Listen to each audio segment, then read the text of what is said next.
The day my grandson's invention shocked the entire world, a woman I had buried in my past walked back into my life, wearing expensive clothes, having applied an expensive perfume, and carrying a lawyer at her side.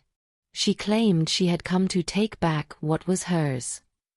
What she didn't know was that I had been waiting for this moment. My name is Marjorie Hayes, and I am 70 years old.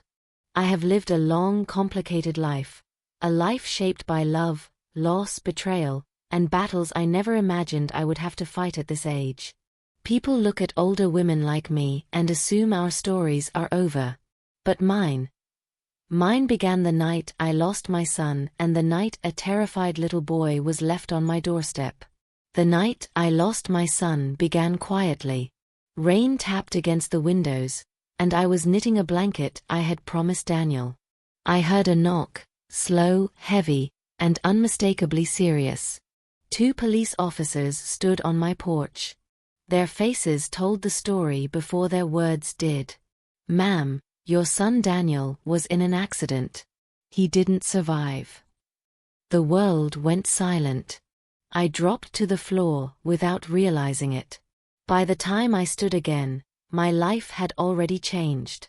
The funeral passed quickly, flowers, prayers, and a hollow house waiting for me afterward. For 4 days, I couldn't sleep. The absence of my son filled every room. On the 4th evening, a second knock came. This one was sharp, fast, and impatient. When I opened the door, my daughter-in-law, Vanessa Cole, stood outside. Her expression was cold and controlled. She was holding nothing, not even her own child's hand properly. Behind her stood my grandson, Aidan, holding a small backpack, his eyes red and tired.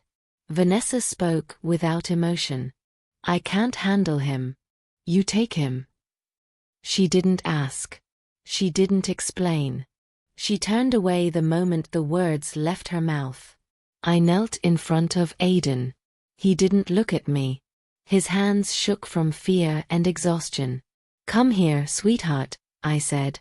He didn't speak, but he allowed me to take his hand. By the time I stood, Vanessa was already walking toward her car. No goodbye. No hesitation. She simply left. And she did not return. That night, I held Aidan as he cried into my shoulder. He was a quiet, frightened child who had lost both parents in different ways, one to death, the other to selfishness. When he finally whispered, "Grandma, am I staying here forever?" I answered with certainty, "Yes. You're home now." The morning after Vanessa abandoned Aidan, I took him to a local clinic. The doctor examined him quietly. There were no medical conditions, only signs of neglect, poor nutrition, irregular sleep, emotional stress, and a lack of stability. He spoke very little and reacted slowly, but the doctor confirmed he was capable of recovery with proper care.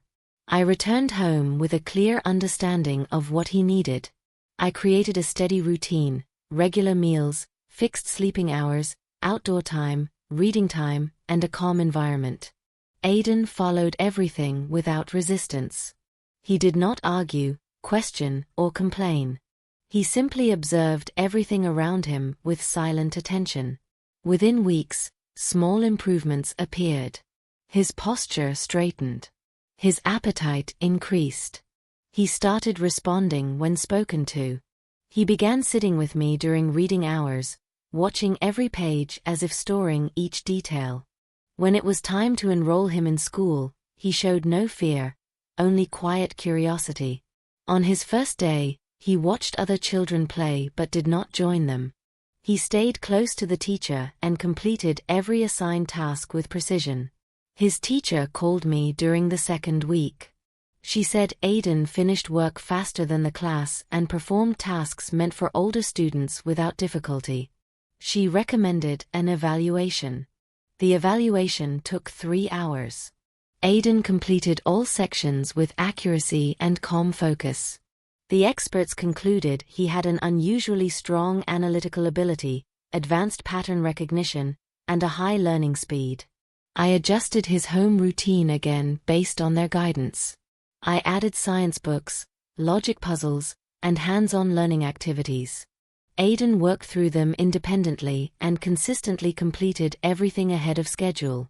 At home, he became more open. He started helping with small tasks. He asked short questions, always related to how things worked: clocks, lights, kitchen timers, radios, anything mechanical or digital.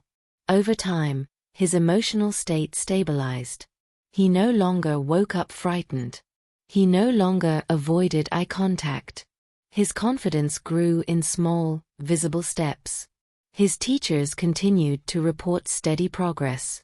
Aiden absorbed information quickly and explained concepts with clarity unusual for someone his age. I did not push him toward any direction. I only provided structure, safety, and tools for learning. He shaped his own path with quiet determination. As years passed, his academic results remained strong. He chose science and technology whenever options were available. He volunteered for school projects that required design, problem-solving, or technical understanding. By the time he completed his early education, it was clear: Aiden had a rare, disciplined mind capable of complex thinking and long-term focus. I never told him what Vanessa did. I never mentioned how she left him. I never spoke about the night she walked away without looking back. I focused only on what he needed, and he responded by moving forward without hesitation. Aiden was growing into someone who belonged to a future far larger than the small life he had been born into. And although neither of us knew it yet, the skills he was developing quietly inside my home would one day place him at the center of global attention. Aiden's transition into formal schooling marked the beginning of a new phase in his development.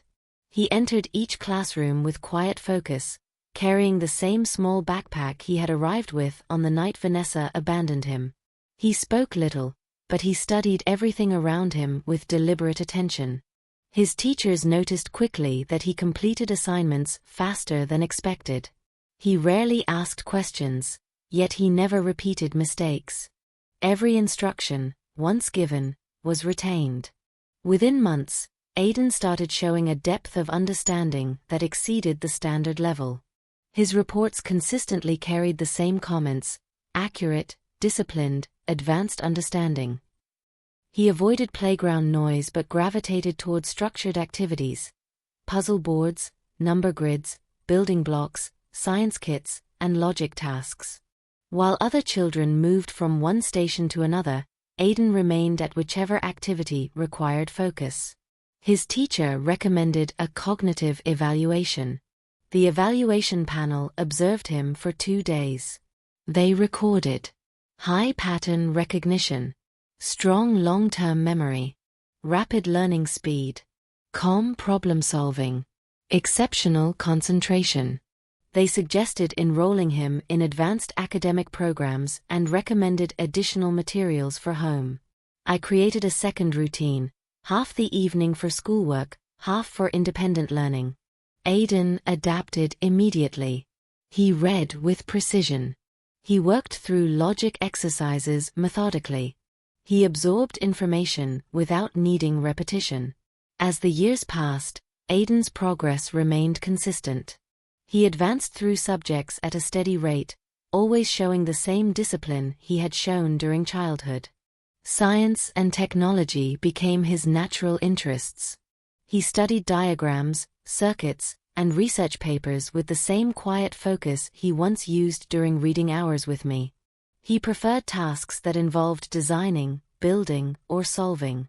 Whenever something broke inside the house, a lamp, a radio, a kitchen timer, he examined it first, analyzed it, and either fixed it or explained why it failed. His teachers often said he processed information like a trained professional. But Aiden never showed arrogance or impatience. He remained calm, respectful, and purposeful. Throughout these years, I never mentioned Vanessa. I never explained why she left or where she went. Aiden rarely asked. He focused entirely on learning, building, and growing. His social circle stayed small but stable. He preferred peers who shared academic interests and teachers who challenged him. By the time he approached higher-level education, Aidan had built a foundation of knowledge far beyond standard expectations. He was prepared for advanced study, technical research, and long-term innovation. The quiet determination he carried as a child had grown into a disciplined, focused ambition. His teachers, counselors, and academic advisors all agreed Aidan was capable of contributing something significant to the world. And although neither of us recognized it fully at the time, every step he took, every project, every experiment, every achievement, was leading him closer to the creation that would one day change his life and bring back the very woman who once abandoned him. Aidan entered higher education with the same steady discipline he had carried since childhood. He chose a field rooted in science and technology, a direction that aligned naturally with the way he processed information. He preferred structured environments, complex systems, and problems that required layered reasoning. His professors noticed him quickly. He didn't speak much in class, but he submitted every assignment with precise detail, supported by data, diagrams, or clear logical steps. He rarely made revisions because he rarely made errors. When asked to participate in group work, he contributed exact solutions rather than lengthy discussions. In research labs, he worked quietly, analyzing equipment, reading instructions, testing methods, and recording results without wasted movement. He respected procedure and improved processes wherever possible. His supervisors often commented that he completed tasks faster than expected and produced results that required minimal review. His interest deepened in technology that supported medical science. He studied diagnostic tools, imaging systems, digital health models, and artificial intelligence frameworks. He asked targeted questions only when necessary, questions that revealed he had already studied the subject in depth. During free hours, he worked independently in campus labs, testing variations of algorithms, adjusting code patterns, and exploring ways technology could speed up detection of medical issues. He didn't speak about his goals, but his actions showed a clear direction. He wanted to create something efficient, accurate, and globally useful. I watched him grow through these years. His confidence remained quiet, not bold. He never spoke about success or recognition. He valued results, not praise. Whenever he visited home, he followed the same routine: read, work, test, refine, and review. He built small prototypes at my dining table. Models made of circuits, sensors, processors, and coded logic boards. He documented each part in notebooks with organized, structured entries. He treated every experiment seriously, no matter how small. His professors recommended him for advanced research programs.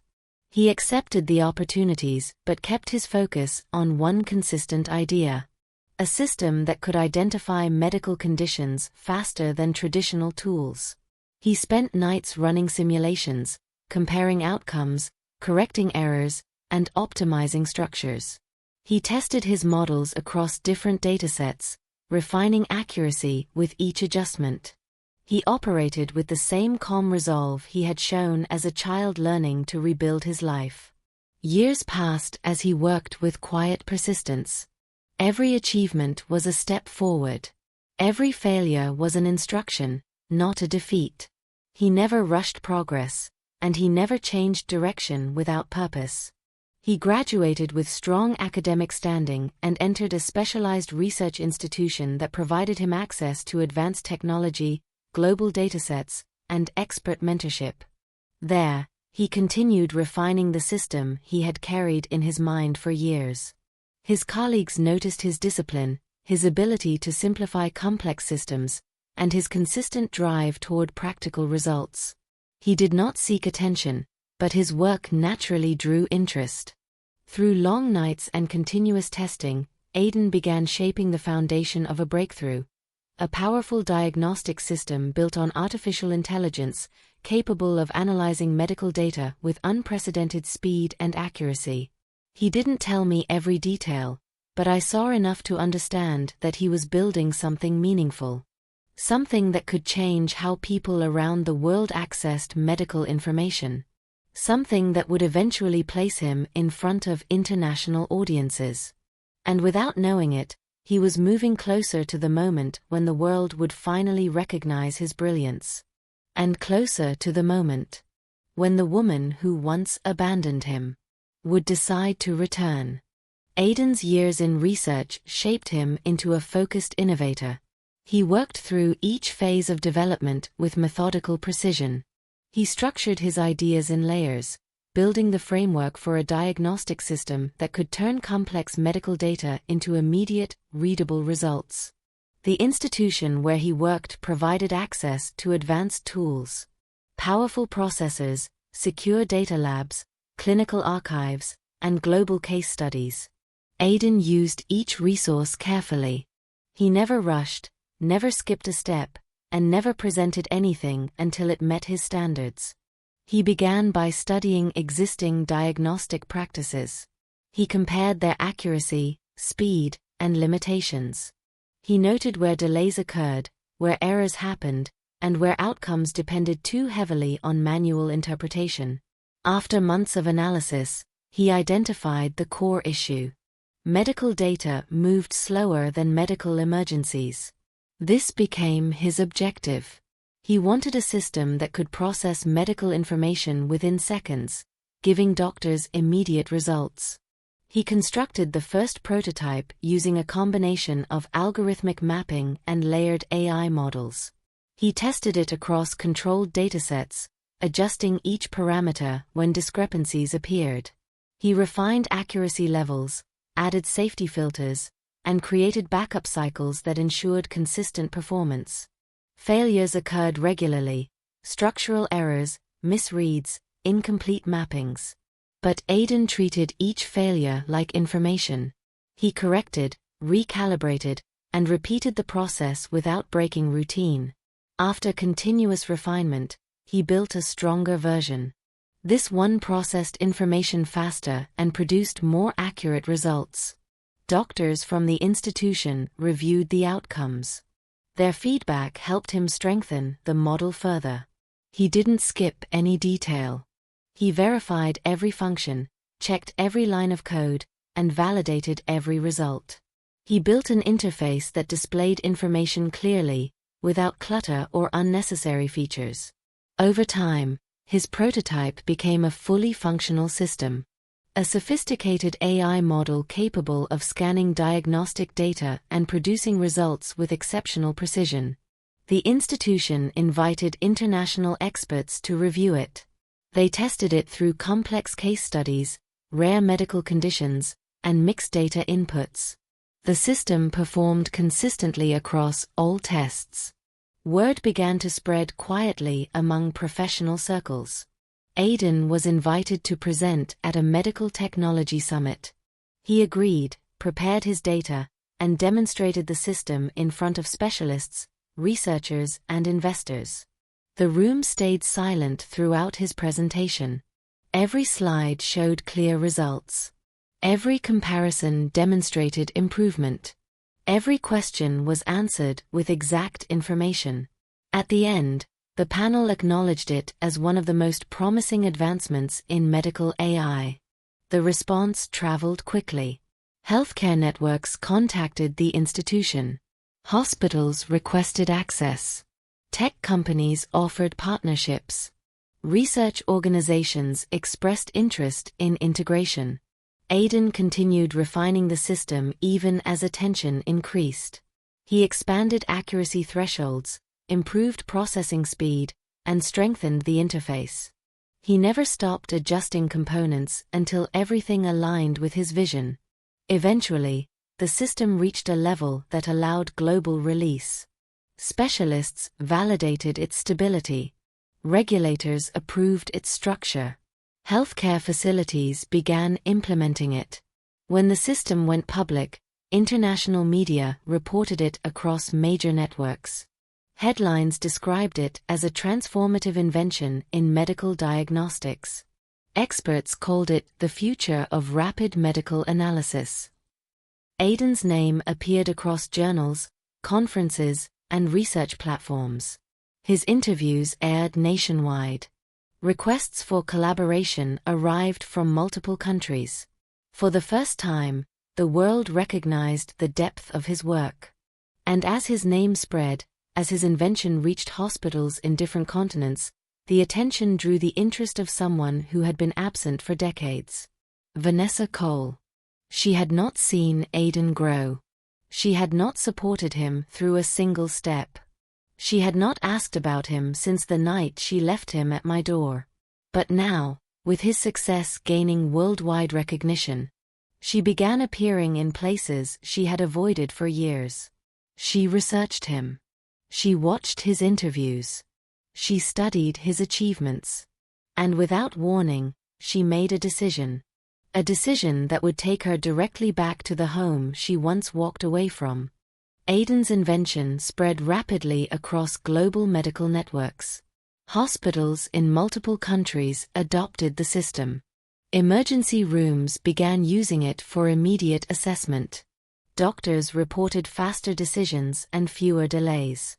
Research centers integrated it into long-term studies. Media outlets continued requesting interviews. Aidan accepted only those necessary for technical explanation. He remained consistent, calm, direct, and focused on the work rather than publicity. During this period, I maintained the same routine at home. Aidan visited regularly, reviewed updates with me, and spent evenings discussing new improvements he planned to implement. His success did not change his discipline or his behavior. He remained the same quiet, structured person he had always been. But success does not reach the world quietly. It reaches everyone, including those who once turned away. Vanessa located information about Aidan easily. His name appeared in articles, research journals, medical reports, and global broadcasts. She saw images of him presenting at conferences. She read about institutional partnerships, international recognition, and the financial value attached to his invention. She followed every detail without contacting him. She stayed silent while gathering information: career history, research contributions, financial growth, and public influence. Her interest was not emotional. It was strategic. After collecting enough information, she decided to approach him directly. She found the address of my home, the same home where she once left him without hesitation. She did not call first. She did not write. She simply arrived. It was late afternoon. I was sorting mail in the living room when the doorbell rang. The sound was familiar, but the timing was unusual. When I opened the door, Vanessa stood on the porch. Her appearance was completely different from the woman I had last seen. Her clothing was expensive. Her hairstyle precise. Her expression carefully arranged. She carried a leather purse, and behind her stood a man holding a folder, her lawyer. The scent of her expensive perfume drifted in the air. She smiled politely, as if we had shared pleasant memories. "Hello, Marjorie," she said. "I'm here for Aidan." Her tone held confidence, not remorse. She continued speaking without giving me time to respond. "It's time I take responsibility as his mother. I think he belongs with me now." I looked at her without moving. Her words were controlled, but the intention was clear. This was not about love, responsibility, or reconciliation. This was about value. Aidan's value. She reached into her purse and held out a small envelope. "These are documents confirming I'm ready to resume parental rights," she continued. "My lawyer has prepared everything." The lawyer stepped forward and opened the folder, displaying papers arranged in legal order. He spoke in a neutral tone. "We are here to begin the transfer process. Given the biological connection, Ms. Cole intends to re-establish custody." I kept my voice steady as I responded. "Aidan is not here." Vanessa smiled, confident and unbothered. "That's fine. I can come again. But understand this, I'm his mother. And he deserves the life I can give him now." She paused, choosing her next words with precision. "A life built on success. On opportunity. On everything he has earned." Her meaning was direct. She wanted access to everything he had created.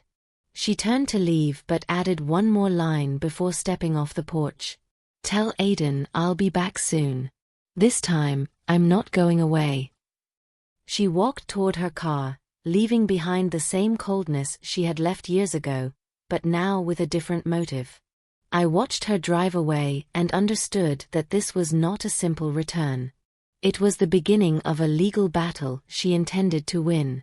But what she didn't understand yet was this: Aiden was no longer the silent child she once abandoned. He was a man capable of defending himself, and the truth behind his life was stronger than any document she carried. Aiden arrived at my house that evening, quiet and steady as always.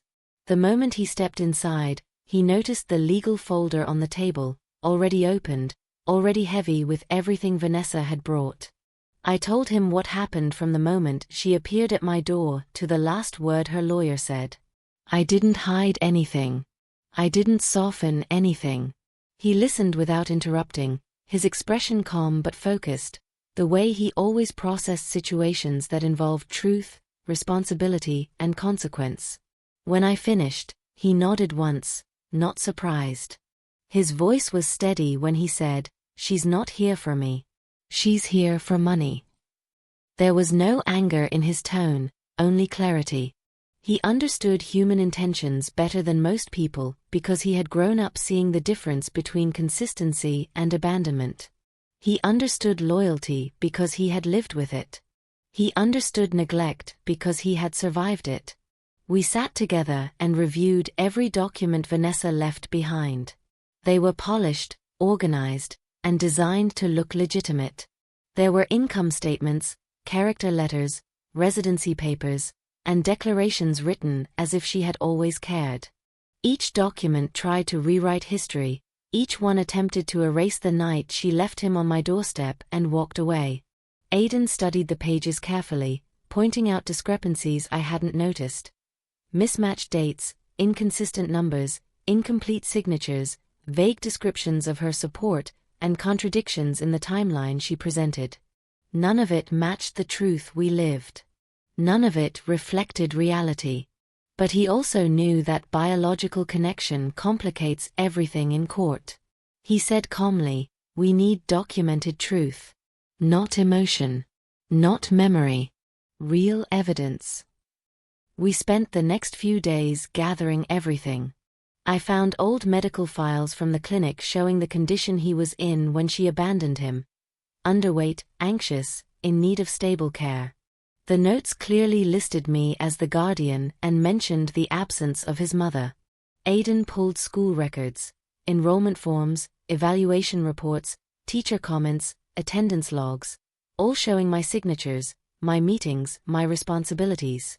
There was no trace of Vanessa in any of those years.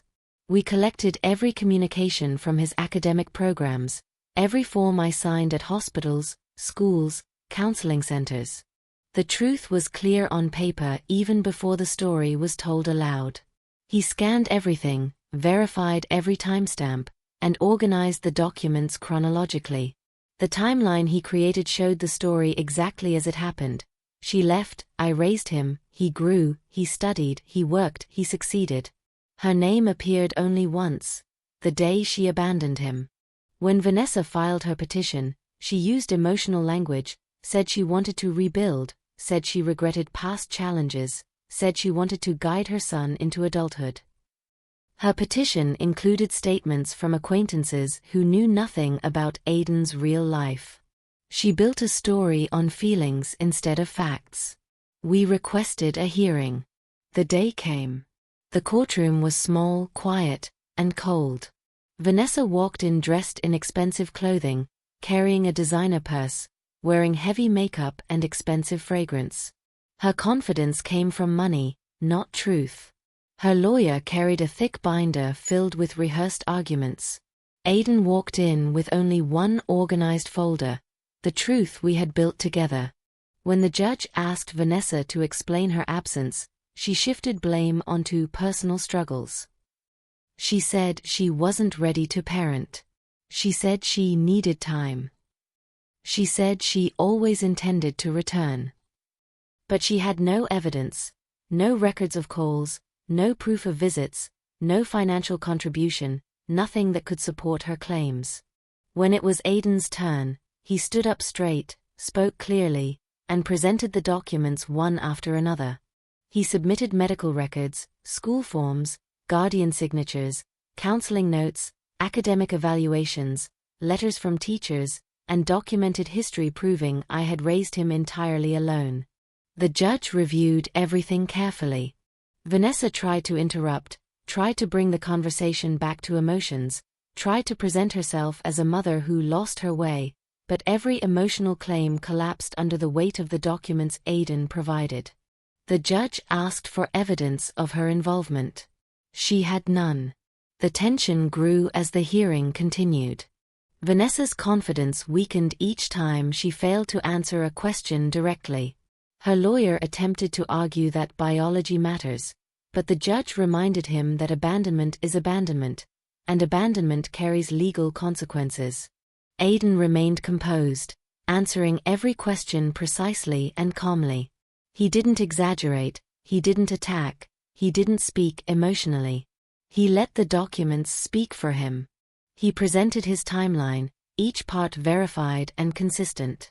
By the end, it was clear the judge had already formed an opinion. She reviewed Aidan's evidence twice, checked the signatures, checked the dates, checked the consistency of every form. Vanessa watched her with growing anxiety, realizing that nothing she prepared was strong enough to challenge documented truth. The judge requested additional time for final review, but her expression showed the direction of her decision. Vanessa had underestimated reality. She believed time erased responsibility. She believed confidence could replace accountability. She believed she could rewrite the past because she thought no one had preserved it. What she didn't know was that Aidan had documented everything. Every year. Every form. Every record. Every truth she tried to erase. And the truth was stronger than any story she brought to court. The judge returned to the courtroom after reviewing all the evidence privately. The room went silent as she sat down, adjusted her glasses, and looked at both tables. Her expression was firm, steady, and unreadable, but the weight of the moment pressed heavily on everyone present.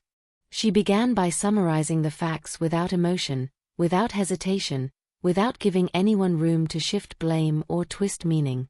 She listed every period of absence, every missing record, every year of documented care I provided. She read through each file Aidan had submitted, acknowledging the consistency of the timeline and the accuracy of the supporting documents. Then she turned to Vanessa. Her voice was calm but sharp when she said, "Ms. Vanessa Roberts, you have presented no verifiable proof of involvement in your son's life. Your submission relies on statements unsupported by documents, witnesses, or records. You abandoned your child, and you made no attempt to return until learning about his success. This court does not reward opportunistic intent." The words hit Vanessa like a physical blow. She tried to speak, but her lawyer placed a hand on her arm, urging silence. Her confidence was gone. Her shoulders slouched. Her eyes darted between the floor and the judge, unable to hold direct gaze. The judge continued, "Guardianship remains with Ms. Gloria Carter. She has provided consistent care, documented stability, and unquestionable commitment for 2 decades. There is no legal or moral basis to alter custody, control, or financial authority." Vanessa's face drained of color. Her mouth opened slightly as if she expected a miracle argument to appear, but nothing came. The judge wasn't finished. This court also finds that the petition filed by Ms. Roberts contains misleading statements. While I am choosing not to escalate this matter to prosecutorial review, be advised, any future attempt to claim financial rights over Mr. Aidan Carter's work or earnings will be considered deliberate fraud. Vanessa lowered her head quickly, realizing the severity of the warning. The judge looked toward our table at last. Mr. Carter, she said to Aidan, her tone softening, your professionalism in presenting evidence is exceptional. Your clarity, accuracy, and restraint demonstrate maturity beyond your years. You have built a life through discipline and dedication, and this court sincerely hopes your future remains free from disruption. Aidan stood, nodded once, and thanked her with quiet respect. The judge adjourned the hearing with a single strike of the gavel. It was over. As we stepped out of the courthouse, the afternoon light felt different, warm, wide, and open in a way that made the air feel new. People walked past us on the sidewalk, unaware of the years that had just been restored with one ruling.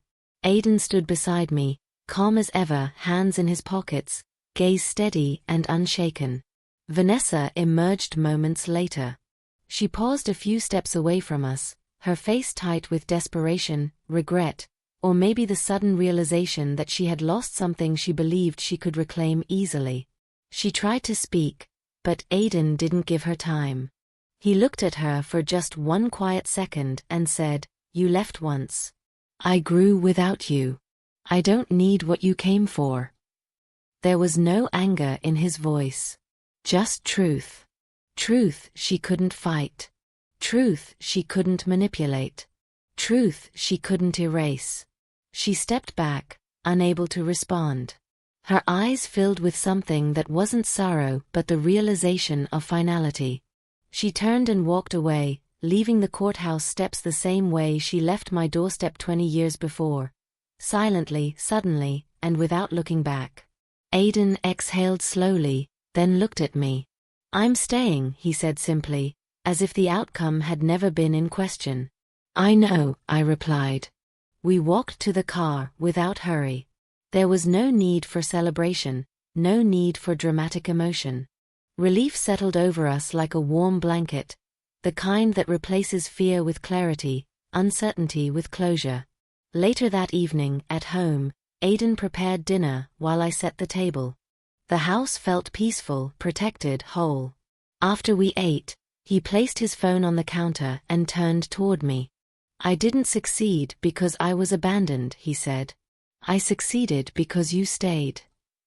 My throat tightened as I listened. "You didn't owe me anything," he continued. "But you chose me. Every day. Even when I didn't know how to say thank you. I know it now." He didn't hug often, but that night he stepped forward and held me for the first time in years, steady, firm, unafraid. I held him back, grateful for every moment, every hard year, every quiet victory, every choice that led us here. He let go and returned to his work, calm and focused, as always. I watched him, realizing something important. He had built his success through intelligence. But he had built his character through love. When I went to bed that night, the house was quiet. When I woke the next morning, the house was full of life. And when I looked at Aidan at the kitchen counter, drinking from the same yellow cup he used as a child, I understood one truth completely. He was never mine by obligation. He became mine by destiny. And nothing, not time, not abandonment, not greed, not fear, would ever change that.